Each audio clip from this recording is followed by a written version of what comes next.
우리나라는 출생률을 얘기할 때 혼인율을 함께 봐야 되지만 그렇죠. 중남미에서는 출생률과 혼인율을 함께 고려할 필요가 없어요. 이제 한국은 뭐 집값이 비싸고 뭐 이런 종류로 결혼을 안 한다면 이들은 사랑해서 같이 사는데 뭐 형식이 중요해? 이제 모계 중심 사회이기 때문에 그렇게 자기 아이가 자기 딸이 뭐 어린 나이에 애를 낳으면 온 가족이 같이 키우죠.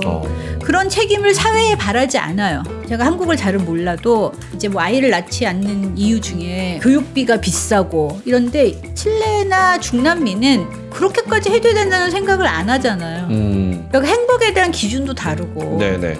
나름 중남미에서 상대적으로 GDP가 높은 나라일수록 출생률이 감소하고 그런 추세가 있는데 2022년부터 낙태법이 이제 논란이 되면서 부분적이기는 하지만 낙태를 허용하기도 하고 교육률이 높아지고 여성들의 의식이 변했다. 오히려 중남미는 인구가 줄어들어야 교육의 질도 향상되고 아하. 삶의 질도 향상된다라고 보시는 분들도 있어요.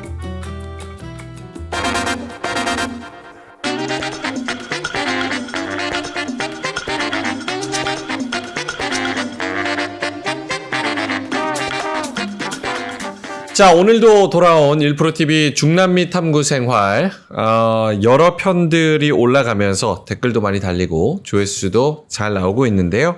그래서 저희가 주제에 대해서도 더 많이 고민을 하고 있습니다. 어떻게 하면 우리나라와 더 많이 연결을 해서 여러분들이 관심을 가질 만한 그런 주제들로 이야기를 풀어볼 수 있을까? 그래서 오늘도 이 주제를 들고 왔는데요. 자, 오늘도 역시나 서울대학교 아시아연구소 개건연구원 칠레카톨릭대학교 협력교수 민원정 교수님 나와 계십니다. 어서 오세요. 안녕하세요. 네. 오늘 주제가 이제 저출산 편입니다. 네. 그래서 사실은 중남미의 저출산 혹은 한국의 저출산과 비교 이런 거를 봤을 때 우리가 좀 보고 느낄 수 있는 점 이런 거를 한번 생각해 볼 만할 것 같아서 선정을 했는데 일단은 중남미의 네. 인구 상황 그리고 네. 출생률 상황 이런 거 먼저 짚고 가볼까요? 라틴 아메리카와 카리브해 지역 네. 합쳐서 이제 물론 브라질이 인구가 제일 많고 그다음이 멕시코, 콜롬비아, 아르헨티나, 페루, 베네수엘라, 칠레, 에콰도르, 과테말라, 볼리비아, 하이티 이런 순으로 이제 인구 분포가 있죠. 거의 브라질은 영토와 인구 면에서 중남미의 거의 반을 차지한다고 해도 과언이 아니죠. 네. 네, 인구가 이 정도 됩니다. 그러면 중남미에서도 네. 저출산이란 거가 사회적 문제로 돼도 됩니까? 제가 칠레 찾아보니까 네. 출생률이 1.6, 네. 우리나라가 0.6에서 한 0.7 정도니까 어떻게 이 정도면 저출산에 대한 이야기는 많이 안 나올 것 같은데? 저출산에 대한 얘기가 나오긴 하죠. 그런데 제가 이제 이 준비하면서 자료를 찾아보니까 출생률이지 저출산이라는 용어보다 네. 그냥 출생률. 출생률에 대한 고민을 많이 안 해요. 그 이유는요? 이제 또 찾아보니까 이 중남미 나라들의 국민소득 GDP 기준으로 보면 네. 이제 물론 브라질이 규모가 가장 크죠. GDP가 국민 총생산을 보면 뭐 브라질, 멕시코, 아르헨티나, 콜롬비아, 칠레 이제 이런 순으로 가요. 그런데 이제 제가 출산율을 찾아보니까 이 birth rate가 네. 점점 감소하고 있죠, 이렇게. 그렇긴 하네요. 전체적으로 감소를 하는데 재미있는 사실은 나름 중남미에서 상대적으로 GDP가 높은 나라일수록 출생률이 감소하고, 그렇죠. 예, GDP가 낮은 나라일수록 출생률이 뭐 유지되거나 뭐 증가는 안 하더라도 그런 추세가 있는데 아이를 안 낳는 이유도 한국하고 너무 다르고. 네. 또 우리나라는 출생률을 얘기할 때 혼인율을 함께 봐야 되지만 그렇죠. 중남미에서는 출생률과 혼인율을 함께 고려할 필요가 없어요. 네.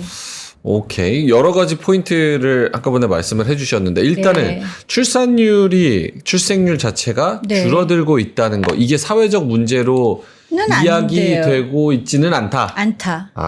아직 그럼 심각하게 받아들이지는 않는다는 거네요, 확실히. 이제 물론 가끔 뉴스 기사에 나와요. 그러나 줄어들고 있다는 줄어들고 쪽으로. 있다 이 정도죠. 네. 우리나라는 뭐 워낙 OECD 전체에서도 뭐 꼴찌라 그러고 네. 너무 심각하니까 그렇죠. 0.4 네. 찍는 건 이제 순간이다. 이러니까 계속 이야기가 되는 거지. 그렇죠. 네. 아직은 뭐 1 이상이고 1.6 네. 정도 수준이면 네. 뭐 그렇게 크게 네. 얘기되진 않는다. 네. 알겠습니다. 그러면 한국이랑 조금 비교를 해보겠습니다. 네. 교수님이 말씀해 주신 게 혼인율이랑 출생률이랑 따로 봐야 된다. 중남미는. 네. 근데 우리나라는 생각해 보면은 저출산의 문제 초기로 지적이 된 게 결혼이 있습니다. 그렇죠. 그래서 결혼을 해야지 애를 낳는다라고 그렇죠. 우리나라 생각을 하는데 네. 중남미는 그게 아니라는 거예요? 결혼을 안 하는 커플들이 많기 때문에. 그건 어떤 이유로 그렇죠? 굳이 그렇게 결혼의 필요성을 못 느끼기도 하고 또 이혼을 하면 이 법적으로 경제적인 손실이 너무 크잖아요. 그리고 이제 이혼을 하면 뭐 나라마다 차이는 있지만 뭐 아이가 20살이 될 때까지 뭐 생활비, 교육비 이것도 이제 한 몫으로 다달이 얼마를 줘라가 아니에요. 뭐 식비, 교육비 이렇게 나눠져 있어요. 그런데 이제 물론 남자가 이제 뚜렷한 직업이 없으면 그 돈을 받아낼 길이 없긴 하지만 직장을 가지고 있으면 이제 자동적으로 돈을 지불해야 하고 여러 복잡한 법적 문제가 있고 제가 칠레에서 보면 사랑에 대한 개념, 결혼에 대한 개념이 다르죠. 그러니까 사랑해서 결혼을 안 해도 애를 낳을 수 있는 거는 당연한 네, 컨셉으로 당연한 받아들여지는 거죠. 거고. 네. 또 제 제자들도 보면 동거를 많이 해요. 그런데 이제 심지어 학부생들도 동거를 많이 해요. 아하. 그런데 이제 우리 같으면 어떻게 동거라니 뭐 여자가 손해야 이러지만 그리고 또 중남미가 굉장히 자유분방하고 뭐 함부로 할 것 같지만 저는 오히려 그렇게 동거하는 커플들이 오래 가는 걸 많이 봤어요. 왜냐하면 아무하고나 동거를 하는 게 아니라 우리가 사랑하네 같이 있고 싶네 그 동거를 해요. 그래서 제 언젠가 조교도 3학년이 되던 해에 자기가 방학 때 남자친구하고 동거를 시작했다 이렇게 말하더라고요. 그러면 그 관계가 꽤 오래 가요. 그러니까 저도 이제 친하게 지내던 커플 중에 저는 그 커플이 동거만 하고 있다는 사실을 몰랐을 때도 있었어요. 네. 그리고 동거를 해도 또 이 칠레에서 보면 법적으로 동거를 해도 어느 정도 보장되는 부분이 있기 때문에 그러니까 결혼보다는 이혼했을 당시의 부담을 줄이면서 그러나 아이를 낳았을 때 어떤 법적인 보호를 해줄 수 있는 장치를 만들니까 굳이 결혼하지 않아도 되는데 그러나 보통 중남미에서는 가톨릭 계통의 초중고등학교 사립학교가 좋은 학교거든요. 그런데 입학하려면 결혼해야 돼요. 들어보니까 공통점을 찾자면 네. 우리나라 젊은이들도 결혼에 대해서 굳이 내가 근데 이제 한국은 뭐 집값이 비싸고 뭐 이런 종류로 결혼을 안 한다면 이들은 그런 생각으로 결혼을 안 하는 게 아니라 사랑해서 같이 사는데 뭐 형식이 중요해? 이런 개념이라는 거죠. 그러면 공통점은 결혼에 대해서 물론 이유는 다르겠지만 굳이라는 생각을 갖는 거는 칠레나 한국 젊은이들이 똑같고 네. 하지만 다른 점은 칠레는 그렇게 안 하더라도 네. 아기를 낳거나 둘이서 동거를 하는 게 실질혼으로 생각해서 정책들이 그렇죠. 많이 뒷받침이 네. 돼준다. 네. 네. 그러면 되게 의외인 점도 네. 한국에서는 말씀하셨다시피 동거한다 그러면 일단은 색안경을 끼고 볼 수 있죠. 네, 그렇게 볼 수도 전혀 있잖아요. 이상하지 않아요. 그러면은 그분들의 동거하는 분들은 물론 각양각색이겠지만 대부분은 사실상 결혼이지만 네. 법적으로는 그렇게 바인딩이 되지 않는 그렇죠. 개념으로 사는 거군요. 네, 네. 또 이제 심지어 어떤 친구는 그렇게 동거만 해서 연애하는 감정으로 살아야 사랑이 더 오래 간다 이러더라고요. 더 조심을 한다. 결혼해서 너무 안심하면 바람 펴 막 이러더라고요. 사실은 그렇잖아요. 우리나라 이제 부부들도 다 그렇진 않지만 일부 부부들이 뭐 사랑이란 거 설렘이란 거는 없어진 지 오래고 애 때문에 산다 이런 얘기 하시는 분들도 많고 그런 말 하면 그건 이혼이에요. 그거 왜 살아요? 사랑해서 진짜 동거하고 근데 그러면 반대로 사랑이 식으면 남자가 뭐 5년이든 8년이든 언제든지 그냥 자유롭게 떠날 수 있잖아요. 자유롭게 떠나죠. 이야.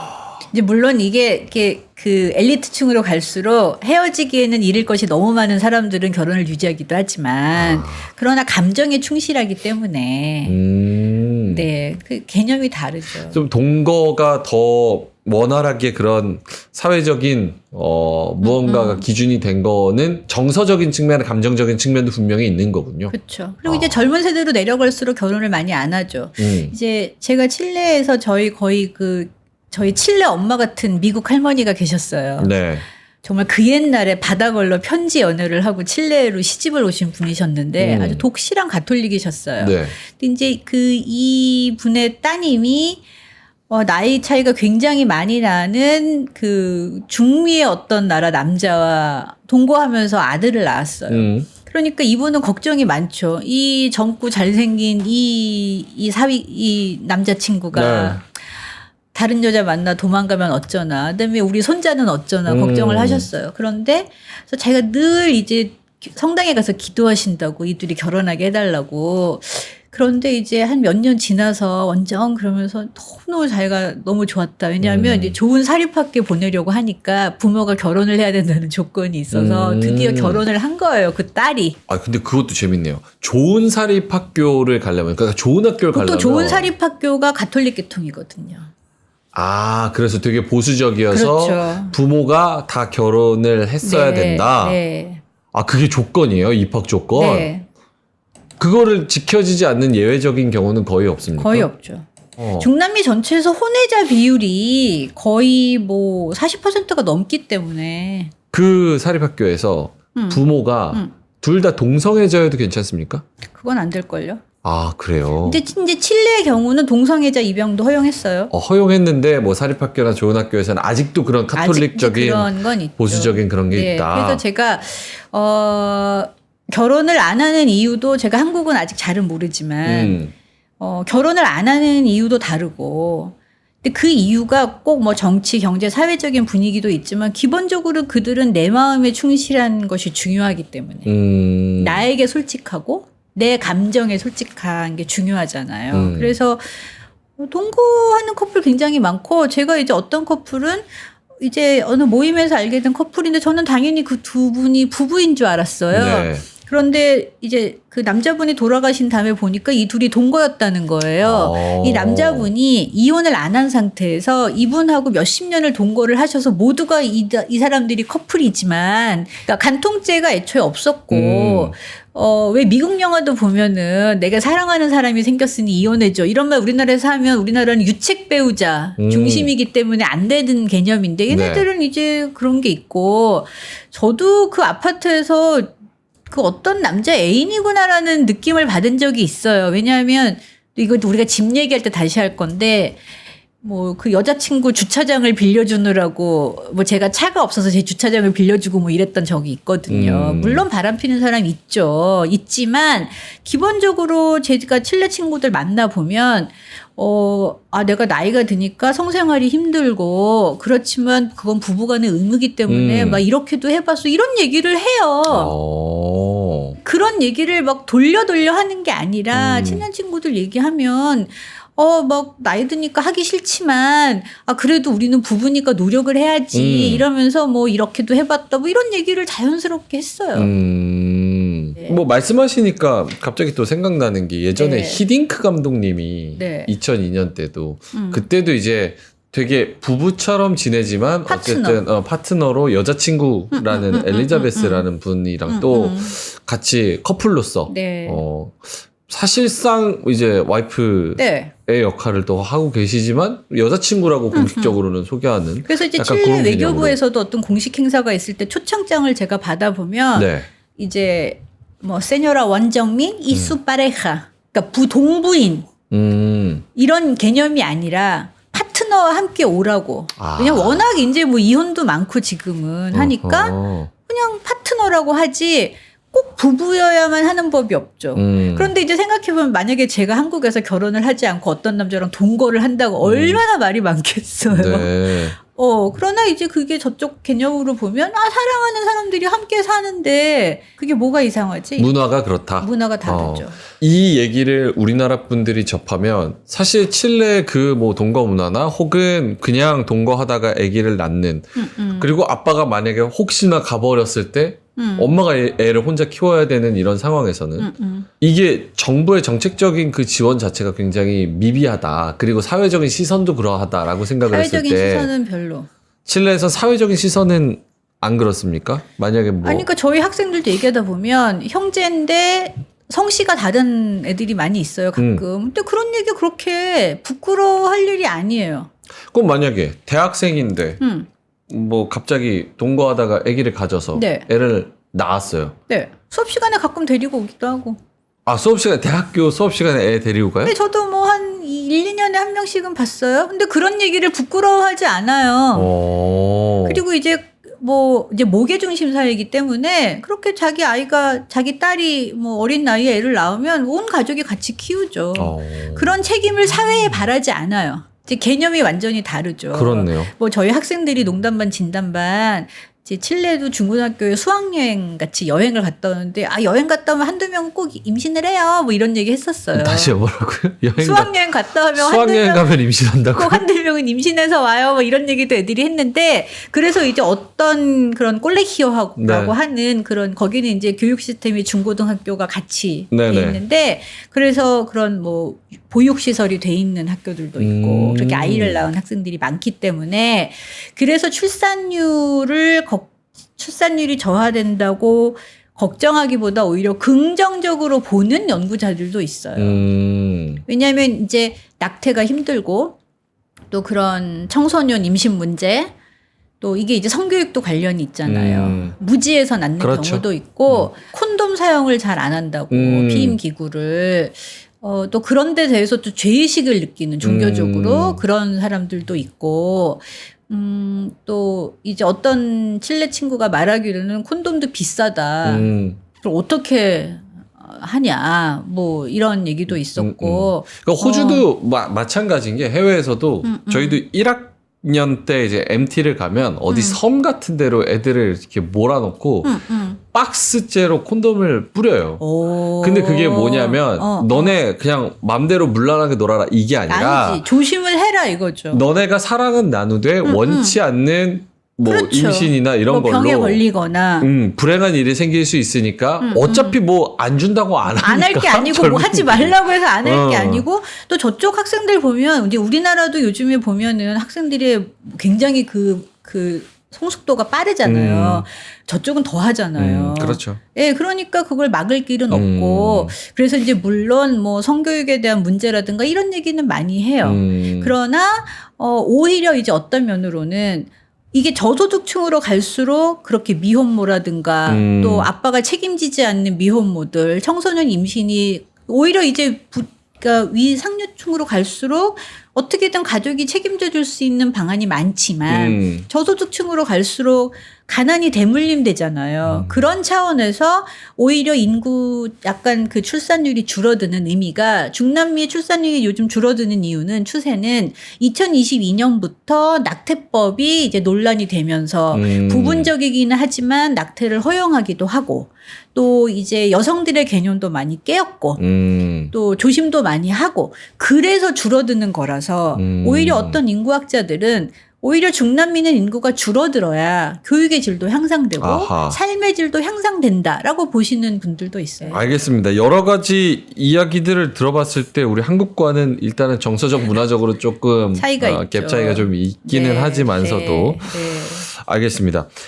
아까 언급해 주신 거 방금 지금 2022년에 미국 대법원에서는 낙태를 헌법상 권리로 확립을 했다. 네. 이에 따라서 네. 낙태가 합법화된 국가와 그렇지 못한 국가로 분류가 됐는데 네. 칠레는 낙태가 불법인 부분적으로 합법입니다. 부분적으로 합법. 네. 그러면은 카톨릭의 그런 보수적인 개념으로 봤을 때 전반적인 사회적인 뭐랄까 기준 이런 거는 낙태는 안 하는 걸로 기본값인가요? 이 차이가 있다면 한국은 불법이냐 합법이냐의 문제라면 네. 중남미에서는 유죄냐 무죄냐예요. 유죄냐 심지어 무죄냐? 징역형을 살기도 합니다. 어떤 나라에서는. 형사처벌 대상이라는 네, 말씀이세요? 형사처벌 대상이에요. 그래서 이제 심지어 에콰도르에서는 징역형을 오히려 늘렸어요. 3년에서 5년으로. 그런데 이게 이 낙태도 그래서 이제 2022년부터 아르헨티나를 이제 기점으로 해서 허용을 한다. 근데 그게 뭐 산모의 건강이 위험하거나 아니면 강간을 당했거나 원치 않는 임신이거나 하는데 제가 우리나라는 어떤 경우에 낙태를 허용하는지를 봤더니 뭐 태아가 기형하거나라는 조건이 있다면 이건 중남미에서는 기형하라는 이유로 낙태를 할 수는 없죠. 소중한 생명이잖아요. 그렇네. 근데 국가별로 차이가 있어요. 조금씩. 그런데 뭐 12주 이내냐, 14주 이내냐, 뭐 이런 차이는 있지만 또 이게 만약에 태아의 생명이 위험하다면 낙태를 할 수 있지만 태아가 기형아라는 이유로는 낙태할 수 없죠. 불가능하다. 네, 소중한 생명이기 때문에 모든 생명은 보호받을 권리가 있다. 이 개념이 우리하고 다르죠. 저는 칠레에서 저는 많이 봤어요. 네. 많이 봤는데 저는 그때 한국보다 장애인이 더 많은 걸까? 아니면 한국에서는 장애인들이 사회활동을 많이 안 하는 걸까? 저는 가끔 그 생각을 했었어요. 네. 그런데 이건 또 다른 문제지만 이게 엘리트층으로 갈수록 근친상간이 많았기 때문에 저는 한국에서도 들어보지도 못한 유전병을 또 상당히 많이 봤거든요. 칠레에서. 그래서 이게 낙태를 허용한다고 해도 그러니까 이제 중남미 쪽 뉴스를 보시면 낙태를 허용하느냐 안 하느냐의 문제가 합법이냐 불법이냐 데스페날리살 그러니까 유죄냐 무죄냐의 문제예요. 그러니까 브라질에서도 유죄여서는 안 된다 하고 논의가 있다가 잠깐 멈췄다가 이런 식으로 유죄. 그러니까 그게 이제 기본 관념이 다르기 때문에. 그러면 지금 부분적으로 합법이라고 말씀을 하시는 건 정말 예외적인 경우를 제외하고는 대부분은 다 나아야 된다라는 쪽으로 좀 그렇죠. 기준이 맞춰져 있는 거네요. 네. 사람들의 생각도 그렇고. 그러니까 어떻게 보면 우리 관점으로 보면 아니 동성 애들도 살게 해주고 막 동거도 그렇게 하면서 이건 뭐야?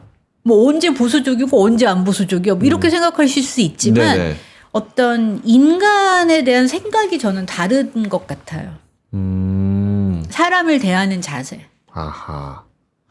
아니 그러면 뭐 만약에 지금 헌법상에 이거를 예외적인 경우는 합법이고 낙태가 대부분은 낳는다고 하면 생각에는 그럼 원치 않는데도 임신해서 낳는 케이스도 있겠다. 그렇다면 아이들의 행복을 위해서는 이게 태어나는 아이들이 행복이 최대치일까? 이런 생각도 하는데. 제가 아침에 뉴스를 봤더니 칠레 사람들의 행복도가 약 63% 정도가 자신이 행복하다고 얘기했대요. 이 중남미에서 가장 낮은 수치라고 해요. 그러니까 행복에 대한 생각도 다르죠. 그것도 다르다. 네, 왜냐하면 제가 한국을 잘은 몰라도 아이에게 이제 뭐 아이를 낳지 않는 이유 중에 뭐 교육비가 비싸고 이런데 칠레나 중남미는 그렇게까지 해줘야 된다는 생각을 안 하잖아요. 그러니까 행복에 대한 기준도 다르고. 네네. 이게 마인드가 기본적으로 다르기 때문에 우리의 기준으로 쟤네들 왜 저래? 라고 판단하기 힘들죠. 아예 그냥 개념 자체가 조금은 다르기는 하네요. 예, 정서도 그리고 다르고. 이제 낙태를 법으로 허용했다고 해도 네. 이게 중남미가 낙태법이 허용되기 이전에는 낙태 여행을 많이 다녔어요. 낙태 여행? 왜냐하면 자기 나라에서는 불법이고 형사처벌을 받잖아요. 원정. 네, 그러니까 이웃 나라에 가서 불법 낙태를 하거나 자기 나라에서 불법 낙태를 하면 그래서 모자 사망률이 높고 위생 문제 또 어떤 그런 사망률 문제 그래서 오히려 우루과이의 경우에는 낙태를 좀 자유롭게 풀어줬더니 그런 산모 사망률이 중남미에서 가장 낮은 비율로 떨어졌다. 그래서 이제 그런 건강 차원에서 허용하자. 낙태를 허용하는 개념이 그런 쪽으로 다르고 그래서 이제 이게 개념의 차이죠. 그러면 교육비나 주거비가 우리나라에서 젊은 층들이 결혼을 안 하고 또 출산을 안 하는 또 대표적인 이유기도 한데 칠레는 뭐 출산율에 대한 뭐 걱정이 이런 게 없다라고 하고 젊은 층들이 또 아기도 낳는다고 하면 걱정을 하기는 해요. 교육비 주거비에 대한 이게 그런 핵심적인 이유는 아니에요? 핵심이 아니에요. 왜냐하면 중남미에서 출산율이 떨어지는 이유에 대한 기사를 보면 여성들의 의식이 변했다. 교육률이 높아지고 그러니까 GDP가 높은 나라일수록 출산율이 낮아지고 이유가 여성들이 교육률이 높아지고 사회활동이 늘어나면서 내 시간을 육아보다는 나에게 투자하고 싶다 이런 개념. 나도 내 삶을 찾겠다. 엄마로서의 삶 말고 내 자신의 그렇죠. 삶을 살고 싶다라는 네, 그런 의식의 변화. 또 이제 어떤 성교육이 조금 더 나아지고 있겠죠. 네. 그런 차이. 그런 개념의 변화 이런 문제지 교육비가 높으니까 주거비가 높으니까 아이를 못 낳는다는 개념이 아니죠. 그럼 한국이랑은 좀 반대되는 개념인데 그래요? 칠레에서는 교육비, 주거비 요 걱정은 잘 안 합니까? 사교육이 많지 않잖아요. 그러니까 아기 낳으면은 교육시키고 일반적으로 다 같이 무언가 배우고 이러는 데는 인프라가 전혀 문제가 없고 가격도 뭐 그렇게 이제 워낙 또 계급의 차이가 크기 때문에 네. 이제 저희가 계급 얘기를 자주 하다 보면 불편해하시는 분들도 계시지만 이건 어쩔 수 없는 개념이기 때문에 뭔가 큰 욕심이 없어요. 저희가 다음 시간에 대학 입시를 볼 건데 내가 할 수 없는 걸 그렇게 무리해서 하고자 하는 마음이 없어요. 그런 욕심이 크게 없고 나는 공부에 소질이 없는데 내가 왜 대학을 가야 돼? 이런 생각이 있고 물론 욕심이 열심히 하는 학생들 그건 또 사람들도 있지만 뭔가 우리처럼 모두가 같은 목표를 향해 달려가지 않아요. 그게 저는 차이라고 생각해요. 사람들이 좀 느긋하고 뭐 이런 거는 저도 사실은 뭐 계속 호주 얘기해서 죄송한데 호주에 있을 때도 그런 느낌을 좀 받았거든요. 네. 저는 한국에서 반 호주에서 반 살았을 때 계층에 대해서 생각을 해보자면 한국은 이제 계층 사다리를 올라가고 싶어 하는 사람의 비율이 절대적으로 많고 그쵸. 다른 나라에 비해서 그러니까 경쟁이 심화되면서 여러 가지 그렇죠. 뭐 부작용들이 또 나오는데 네. 호주는 사실은 계층 사다리를 올라가고 싶다는 그런 생각조차 하는 안 사람이 해요. 많지 않거든요. 네. 그리고 그 사람들은 내가 지금 이대로도 너무 행복한데 네. 왜 내가 뭔가 더 잘해야 되고 잘나야 네. 되고 성공해야 되지? 이런 생각을 하는데 칠레도 좀 비슷한가 봐요. 중남미가 그렇죠. 아, 제가 이제 다른 지인들하고 뭐 치킨을 먹다가 너무 맛있다 너무 행복해 그랬더니 다들 저를 되게 이상하게 보시더라고요.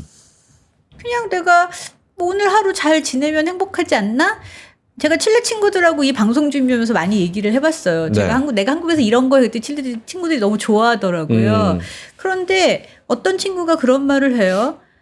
거긴 자연재해 규모가 다르잖아요. 네. 당장 내일 무슨 일이 일어날지 모르는데 뭘 그렇게 아둥바둥하냐. 이게 땅이 갈라지고 이 지진은 어마어마하거든요. 뭐 당장 내일 무슨 일이 일어날지 모르는데 오늘만 잘 살면 네. 되지. 맛있는 네. 거 먹고 네. 잘 자고 그렇죠. 내가 하고 네. 싶은 거 하고 네. 그게 행복이지. 네. 아, 그러니까 저희 이제 한국에 유학 와 있는 제가 중남미 학생들을 몇 명 이제 얘기해 봤더니 뭐 한국에 좀 더 남아 있고 싶은데 뭐 칠레를 가거나 아르헨티나를 돌아가야 된다 이런 얘기하면서 박사 과정을 갈까 말까 뭐 고민을 하고 그런데 장학금을 받으려면 시간이 걸려서 내가 부모님이 안 도와주시니 그걸 왜 부모님이 도와주세요 이러더라고요. 물론 도와주시는 부모님들도 계시지만 전적으로 내 자식의 성공을 위해서 부모들이 그렇게 투자를 해야 된다? 그런 개념 자체가 조금 네, 좀 기준이 다른 우리보다 거죠. 덜하죠. 네. 그게 어떻게 보면은 우리나라가 자원이 없어서 그런 걸 수도 있어요. 자원이 많은 나라들은 그냥 뭐 느긋하죠. 국민들한테 좀 느긋하게 예, 살아도 예, 되니까. 예, 예. 알겠습니다. 교육비, 주거비 뭐 얘기하다가 지금 살짝 샛길로 빠졌는데 네. 어쨌든 칠레에서는 뭐 아기 낳고 하는 데 있어서 내가 어디 살아야 되고 얘를 뭐 영어 유치원 보내야 되고 그런 막 건 그런 없어요. 교육비, 주거비에 대한 걱정은 없기 때문에 그건 좀 워낙 자유로울 이미 수 있다. 이제 그 계층에 따라서 너무 확연하게 구별이 돼 있기 때문에. 네. 알겠습니다. 그러면 지금 종합적으로 정리를 해보자면 칠레는 아기를 이렇게 동거 커플이 낳고 자유롭게 낳아서 거기서 또 아기 또 기르고 가족끼리도 같이 길러주고 네. 뭐 이런 문화가 정착이 돼 있다는 거잖아요. 한 40대 손주 손녀 본 사람들도 여러 봤어요. 왜냐하면 자기가 이제 청소년기에 애를 낳는데 네. 그 애가 또 20살도 안 돼서 애를 낳으니까 뭐 40대 초반인데 손자 손녀가 있기도 하고 근데 우리 같은 그 얘기를 쉬쉬할 거 아니에요. 네. 그렇게 쉬쉬하는 분위기가 없고 저희 아파트 경비 아저씨 두 분이 성씨가 같았어요. 생긴 건 좀 다른데 근데 뭐 우리가 배다른 형제라고 우리 같은 그런 얘기 하겠어요? 진짜요? 네. 그 다음에 이제 제 칠레 조교가 제가 한국에서 온라인 수업하면서 한국에 유학 와 있는 칠레 학생한테 특강을 부탁했어요. 네. 근데 제 칠레 조교가 우리 언니가 거기서 지금 대학원에 다닌다. 둘이 성씨가 다르더라고요. 근데도 그냥 근데 그 얘기가 그러니까 뭐 우리 언니는 뭐 싱글맘이에요 이런 얘기도 그걸 뭐 자랑까지 아니어도 그냥 그거는 팩트잖아요. 그 얘기를 뭐 굳이 숨겨야 하거나 이런 일이 아니죠. 프랑스도 사실 아기가 태어났다고 하면 뭐 아빠가 누군지 엄마가 누군지 이런 것보다는 그냥 그 출생 자체를 굉장히 축복해주는 그런 문화가 있잖아요. 네. 그런 거랑 좀 비슷하다고 그렇죠. 봐도 됩니까? 네, 그렇죠. 아, 그러면 교수님이 칠레 문화를 그런 거를 경험하고 한국을 바라보셨을 때는 네. 우리나라 그런 출산율 타개 혹은 뭐 출생률의 극복을 위해서는 그런 칠레나 프랑스나 유럽의 그런 문화도 어느 정도 좀 따라가야 된다고 보세요? 제가 칠레식으로 얘기해 볼까요? 네. 개인의 선택이죠. 개인의 선택이다. 한국에 오니까 이렇게 자꾸 제안을 하라는 얘기를 많이 하세요. 네. 제안, 재원. 저는 그걸 내가 아니 그냥 생각을 왜냐면 너무 심각하니까. 제가 이제 후배한테 그러니까 너무 아이를 영어 유치원에 보내야 되는데 너무 내가 그걸 왜 보내? 제가 그랬는데 그 싸늘한 눈빛을 봤어요. 왜냐하면 저는 우리말을 잘해야 외국어를 잘해야 한다고 생각을 해요. 네. 왜냐하면 아니 뭐 어릴 때 배우면 발음은 좋겠죠. 그러나 발음만 좋다고 의사소통이 잘 되는 게 아니잖아요. 중요한 건 내용이기 때문에 저는 개인적으로 우리말을 잘하고 우리말 어휘가 풍부하고 우리말로 책을 많이 읽으면 그걸 바탕으로 외국어도 잘한다고 저는 생각을 해요. 그래서 저는 아니 왜 굳이 돈 들여 그러니까 애를 영어 유치원에 보내야 하기 때문에 둘째를 못 낳는다는 거예요. 그래서 제가 아니 왜 영어 유치원에 보내야 돼? 이랬는데 제가 이상한 사람 취급을 받는 거 그게 기본이야. 그것도 안 하면 동네 애들 다 영어 하는데 우리 애는 한마디도 못해 이렇게 얘기하겠죠. 아 그런 거구나. 또 그렇죠. 저는 그러니까 기본이라는 것 자체가 경쟁에 굉장히 그 기본의 개념이 너무 다르죠. 높이 올라가 있기 때문에 사회적으로. 그러니까 결국은 내가 안 하면 지금 이거는 기본적인 건데 남들은 다 기본적으로 하고 있는 건데 내가 뒤처지는 것 같고 뒤처지면 경쟁에서 뭔가 계층 사다리에서 떨어지는 것 같고. 모두가 다 좋은 대학만 가는 건 아니잖아요. 네. 그러니까 이게 문제인 거죠. 저는 이거 제가 감히 평가할 일은 아니고 그 개념이 다르고 행복도 부모 입장에서 행복을 재단하는 거잖아요. 내가 아이한테 이만큼 해줘야 우리가 행복한데 과연 아이들도 행복할까? 제가 칠레에서 어떤 교환학생이 이 스페인어 수업을 듣는데 그 교수님이 스페인어로 답안지 작성하는 게 너무 어려우면 영어로 해라 그랬대요. 더 죽겠다는 거예요. 그러니까 저는 속으로 아니 그렇게 어려서부터 열심히 영어를 했는데 왜 영어로 답안지를 쓰는 게 두려울까? 제가 무슨 말만 하면 욕을 먹기 때문에 제가 말을 감히 못 하겠더라고요. 그래서 아니 너희 어려서부터 조기교육 받고 근데 왜 영어 답안지 쓰는 게 어려워? 그랬더니 교수님 이러고 저를 쳐다봐서 제가 왜 다 그렇게 영어 유치원을 다녀야 되지? 제 생각에는. 네. 근데 얘네들은 이제 이쪽 사람들, 중남미 사람들은 그런 개념이 없으니까 자신의 행복은 자신이 추구하는 거고 또 그렇게 미혼모고 어린 딸이 뭐 임신을 했다고 해서 뭐 우리 집안에 망신이네 이런 거 없어요. 임신을 했으면 물론 속은 상하지만 그러나 다 같이 또 아이가 태어나면 모두가 또 아이를 또 돌봐주고 또 사랑하고 또 이제 물론 그래서 그렇게 나이 어릴 때 미혼모가 된 그런 여성들이 네. 나중에 이제 그 새아빠, 엄마의 동거남으로부터 당하는 가정폭력, 이런 문제도 다른 문제예요. 다른 문제고. 근데 이제 이게 저소득층일수록 그런 문제가 심각해지니까 그렇죠. 그래서 중남미의 인구학자들 중에는 네. 출산율이 낮아지는 것을 반기는 사람들도 있다는 사실이죠. 그래서.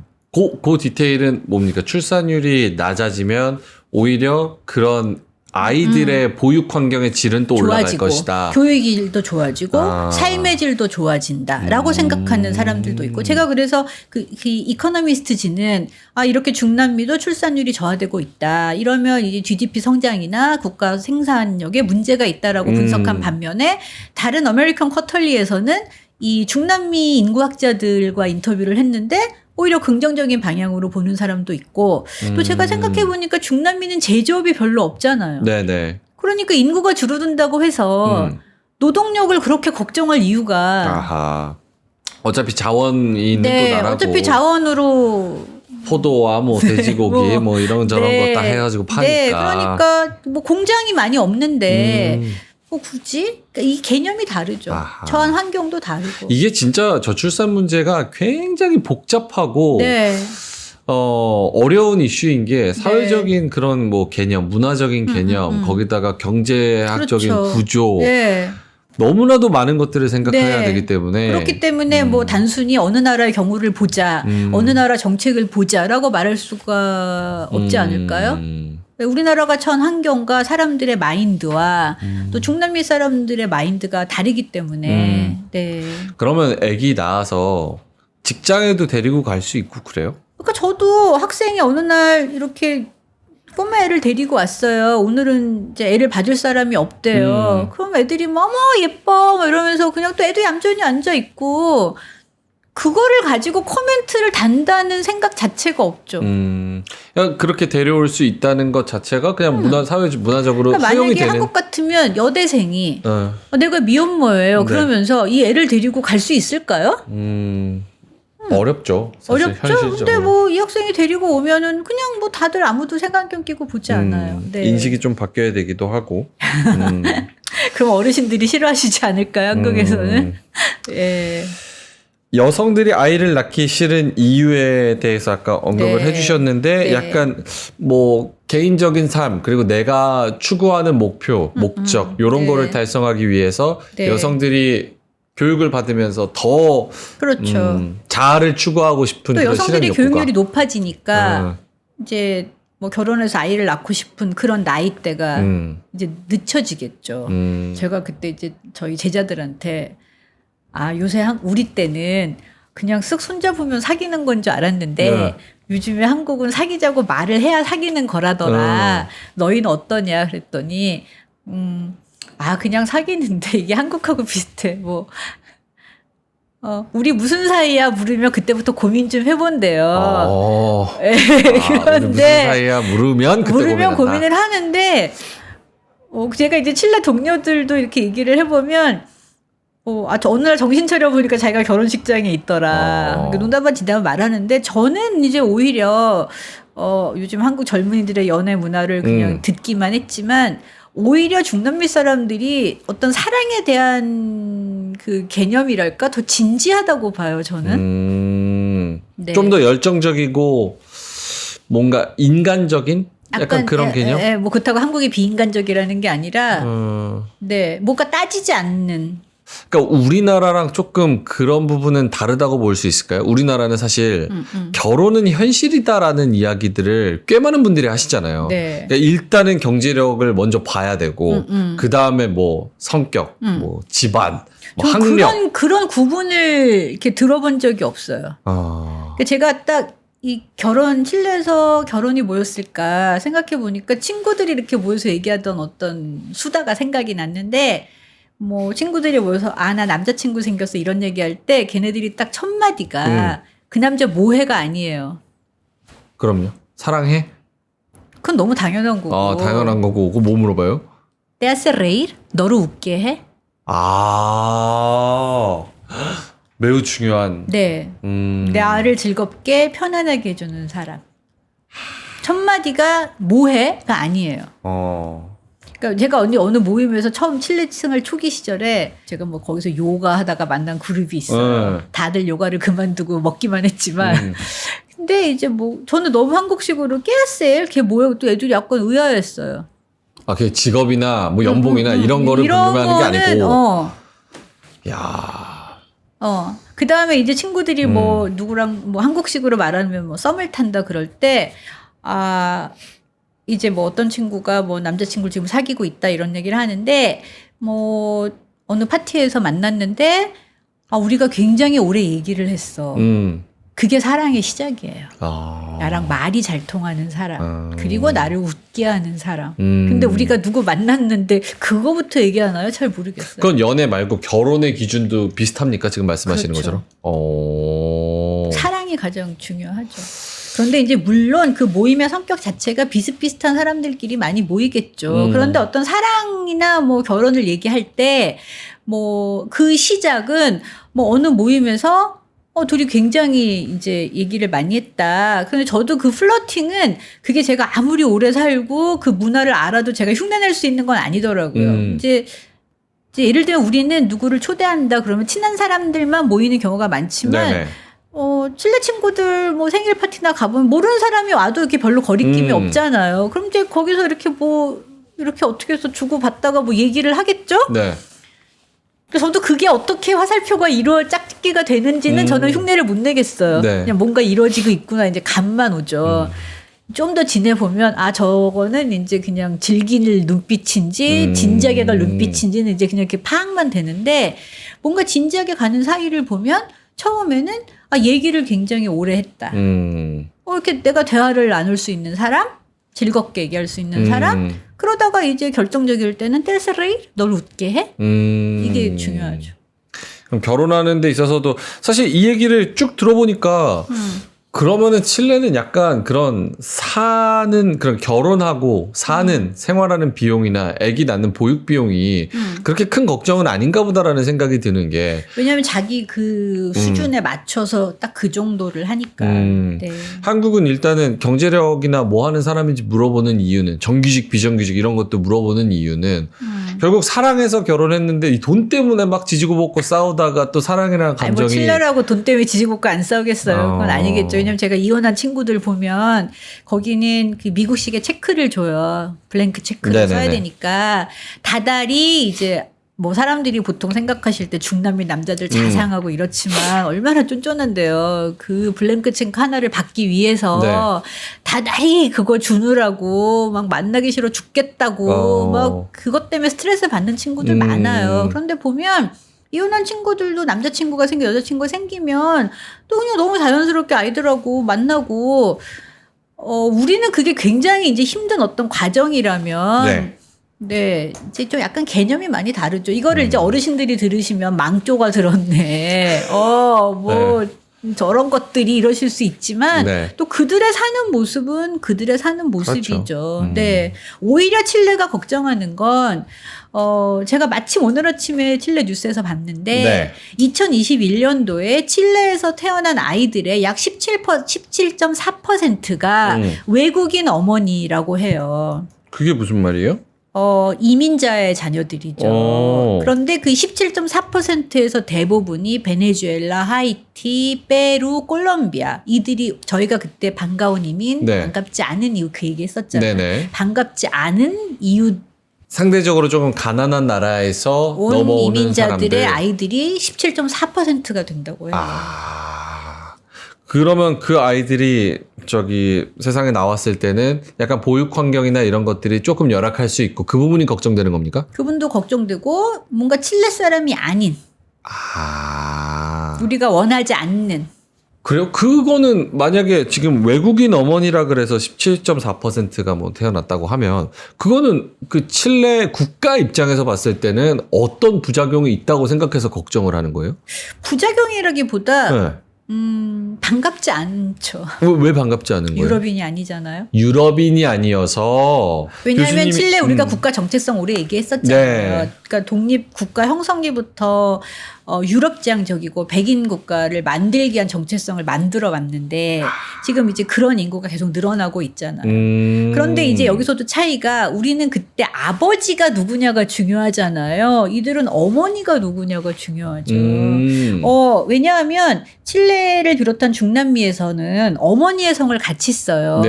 이제 이 사진이 그 바첼렛 대통령입니다. 전 대통령. 바첼렛 대통령이 이제 자제분이 3명이에요. 자, 그러면 이제 제가 이름을 써놨는데, 자, 프란시스카 발렌티나 파발로스 바첼렛. 바첼렛이 엄마 성이니까 뒤에 갔죠. 앞에 이름 2개가 있으면 나발로스가 그 남편의 성인 거예요. 자, 다음에 아들이 호르 알베르토 세바스티안 파발로스 바첼렛. 다발로스예요. 파발로스가 아니고. 저렇게 이름이 길어요? 네. 다발로스예요. 파발로스가 아니고. 그러니까 첫째 딸 프란시스카 발렌티나 다발로스 바첼렛. 다음에 아들 호르 알베르토 세바스티안 다발로스 바첼렛. 그런데 마지막에 소피아 카탈리나 엔리케스 바첼렛. 아버지 성이 다르죠. 이건 이제 이혼하고 남자친구하고 낳은 딸이에요. 그러니까 어머니 성은 똑같지만 그렇네요. 네. 그런데 바첼렛이 대통령 되는데 이 부분이 문제가 되진 않았어요. 제가 이제 바첼렛 대통령이 2010년에 처음 대통령 당선될 때 한국의 뉴스에서는 칠레 최초 여성 대통령 탄생. 사회주의자, 미혼모, 그런 거 이혼녀, 미혼묘 이게 이제 첫 라인에 나온 네네. 기사를 많이 봤어요. 칠레에서는 이게 문제가 될 게 아니다. 이거는 이 사람의 사생활이잖아요. 그다음에 이제 사회주의에 대한 것도 네. 칠레 언론에서는 쿠바의 카스트로부터 칠레까지 뭐 사회주의 도미노 이랬는데 이 중남미의 사회주의는 우리가 생각하는 공산주의와 관련된 그 개념이 다르기 때문에 그걸 가지고 뭐 문제가 된 건 없어요. 될 건 아니다. 네. 이 지금 말씀하신 거를 아까 17.4%가 외국인 어머니한테서 태어났다. 요 길로 가져간다면 어머니의 성을 그대로 가져가서 또 이름을 짓기도 하니까 이 외국인 어머니의 성은 당연히 들어가야 돼요. 당연히 들어가는 아버지의 거고. 성, 어머니의 성. 어머니는 뭐 똑같을 거고 아버지만 그래서 다를 수 있으니까. 만약에 내가 결혼을 안 한 상태에서 네. 아이를 낳았다. 그러면 이제 아버지가 이 아이를 그 recognition 인정하느냐 안 하느냐 아하. 그에 따라서 아버지의 성을 쓰고 그러면서 이제 양육비와 생활비와 교육비를 줄 의무가 지어지는데 아버지가 인정 안 할 경우가 있어요. 아니면 여성들 스스로가 아버지를 인정하기 싫은 경우도 있어요. 그러면 뭐 바첼렛 이렇게 가기도 해요. 알겠습니다. 네. 칠레는 자기 스스로 이제 백인 국가가라고 생각을 하고 그렇게 되고 싶어하고 지향점을 네. 그쪽으로 갔는데 네. 외국인이라고 생각하는 우리가 흔히 뭐 구별을 하자면 이제 베네수엘라나 이런 데는 피부색이 조금 더 까만 네. 그런 분들이 이제 반갑지 않은 이민을 와서 네. 거기서 이제 출산을 많이 하니까 네. 그게 칠레 나라 국가의 입장에서는 좀 불편하거나 반갑지 않을 수 있다. 여기 도표에 보시면 이 중국, 인도 이 동북아 지역, 아시아 지역의 결혼, 메리지 하고 아르헨티나, 칠레, 콜롬비아, 멕시코, 페루 다르잖아요. 빨강색은 뭐예요? 결혼이고. 네. 그다음에 파란색은 결혼 안 한. 결혼 안 한다. 네. 이게 이 아시아와 중남미가 극명하게 차이가 나요. 극명하게 차이가 나잖아요. 결혼하면 좋은데 왜 결혼 안 하지? 그것도 저것도 극단적으로 아니 생각하니까 좀 근데 이상하네. 동거해서 결혼한 커플처럼 오래들 잘 살아요. 좀 그런 커플 많이 봤어요. 대신에 이제 그런 우스갯소리가 있었어요. 그냥 동거만 이혼을 안 하고 남자가 돈이 많았어요. 네네. 이제 동거를 몇십 년을 하다가 남자가 죽었단 말이에요. 결국 재산이 누구한테 가겠어요? 법적 부인한테 가잖아요. 그렇겠죠. 그래서 친구들이 모여서 진정한 승자는 누구인가? 그렇네. 돈을 진짜. 차지한 전처인가, 사랑을 차지한 그녀인가, 뭐 어떤 친구는, 야, 그래도 사는 동안 그 남자가 다 해줬잖아. 그러니까 돈과 사랑을 다 차지했지. 뭐, 또 다른 친구는, 야, 그래도 결론적으로 또 뭐, 재산이 글로 글로 갔으니까. 갔잖아. 뭐, 근데 이런 얘기 그냥 자연스럽게 했어요. 그래서 친구들은 누가 승자라고 생각합니까? 결론이 없어요. 또 결론 그게 없다. 차이예요. 우리는 거기서 등수를 매겨야 돼. 누가 승이냐. 근데 이제 이쪽 스페인어권 친구들은 그런 대화, 그런 의견을 주고받는 거지, 거기서 꼭 결론을 낼 필요가 없죠. 이건 추가적으로 좀 궁금해서. 네. 결혼할 때 우리나라는 뭐 상견례도 하고 결혼식을 딱 크게 해가지고 뭐 부조 받고, 축의금. 아버지 어머니가 그동안 뿌렸던 거 걷어야 또 되고. 걷어야 되고 받을 결혼, 게 많다 뭐 이런 것들. 그게 결혼 그 부조, 그러니까 축의금 안 받죠. 그 백화점에, 미국이나 호주도 그렇지 않나? 백화점에 그 선물 리스트 있잖아요. 리스트 있죠. 그러면 이제 거기서 내가 할 수 있는 선물을 하죠. 그거 빨리 해야 돼. 안 그러면 비싼 거밖에 안 그렇죠, 남아, 그렇죠. 나중에. 이제 그럴 때 부모님들이 뭐 비싼 걸 해주시기도 하고. 그래서 이제 제가 듣기로 이제 어느 한국 분이 좀 약간 칠레 고위층의 자제분과 결혼을 하는데, 이제 그 유명한 성당 앞에서 딱 판을 깔고 이제 축의금을 받아요? 받으니까 이제 이게 칠레 사람들 문화에서는 현금을 받아? 현금을 거기 이제 돈을 선물로 주는 것을 안 좋게 보는데 이제 그런 일이 있었다라고 제가 얘기를 들었죠. 그거 진짜 진풍경이네요. 돈 선물은 굉장히 이제 돈 선물을 천하게 보죠. 상류층일수록. 그것도 그렇고 되게 놀라운 광경이죠. 이게 판을 깔아놓고 아니 거기서 사람들한테 이렇게 받아야 되잖아요, 접수를. 캐시를 받고 이름을 예. 적고. 그리고 이제 칠레나 중남미 결혼식 가보시면 초청장에 결혼식만 초청하는 거, 피로연도 초청하는 거 달라진단 말이에요. 결혼식과 피로연 다 초청하는 거 관계가 달라지잖아요. 그렇죠. 네, 그래서 뭐 축의금을 거둬야 되고 뭐 이런 개념이 없으니까. 네. 이게 뭐 보시는 분들이 모르시는 분들도 또 계시니까 해외에서는 축의라고 하기보다는 결혼하는 커플들이 자기들이 살림살이를 하면서 필요한 그 물건들의 리스트 백화점의 리스트를 쭉 이제 백화점 적어요. 네, 모델이랑 모델명, 가전 모델명까지. 제품도 내가 뭐 삼성이냐 LG냐 냉장고도 뭐냐 쭉 적어놓으면 이제 원하는 걸 사주는 거죠. 그렇죠.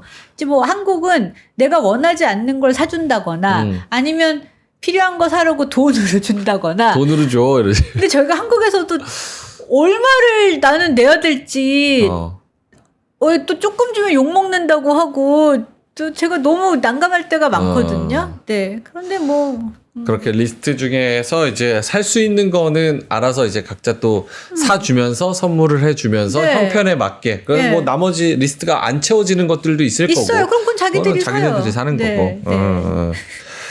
자, 알겠습니다. 네. 자, 오늘 저출산, 뭐 결혼, 그리고 네. 사랑에 대한 그런 인식, 뭐 이런 피임 이야기들. 도구는 우리가 얘기 안 했는데. 피임 도구. 네. 이제 점점 이제 중남미 나라들도 이렇게 이제 뭐 약을 이렇게 이 보라색이 파스티아스 알약. 알약, 약간 피임약. 옅은 보라색이 인젝시온에서 하면 이렇게 주사를 맞는 경우 뭐 이렇게 여러 가지가 지금 나라별로 이게 이제 오른쪽이 칠레 국기고 네네. 이 하늘색이 아르헨티나고 이 초록색이 브라질이고 브라질. 이제 국가별로 이렇게 차이가 있다. 네. 그래서 이제 피임 도구에 대한 얘기도 많이 나오고 그리고 중남미에서 이제 그 필러라 운디아 데스푸에스 그 사후 피임약을 허용했어요.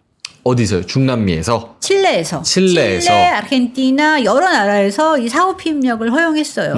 이제 뭐 물론 이제 논란이 심하지만 이 사후 피임약을 이제 그것 때문에 출산율이 줄어드는 것도 영향이 있을 수 있겠죠. 네. 그러니까 지금 아까 칠레 출산율이 1.6인데 이게 감소 추세라고 네, 예. 저희가 뭐 서두에 설명을 드렸는데 그 감소하는 것들이 이런 뭐 낙태나 정책적인 그렇죠. 영향 이런 것들에 또 영향이 있죠. 있을 수 있다. 여기 보면 이제 그 국가별로 전 세계별로 청소년 임신율에 대한 지도인데 아프리카는 뭐 엄청나게 높고 중남미는 색이 다르잖아요.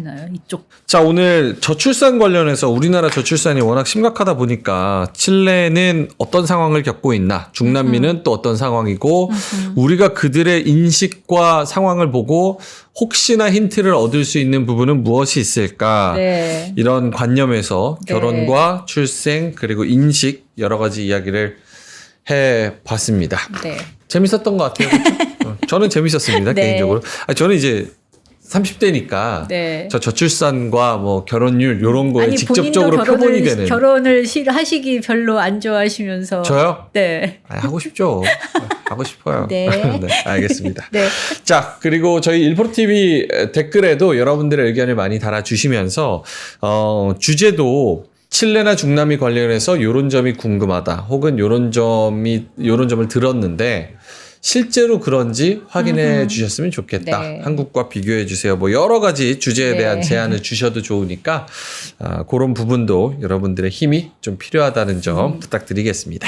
자, 좋아요도 많이 눌러주시고요. 댓글도 많이 달아주시고 그리고 구독도 해주시고 우리 민원정 교수님 오늘은 여기서 좀 인사를 드려야 될 것 같습니다. 서울대학교 아시아연구소 개건연구원 그리고 칠레 카톨릭대학교 협력교수 민원정 교수님이었습니다. 고맙습니다. 감사합니다.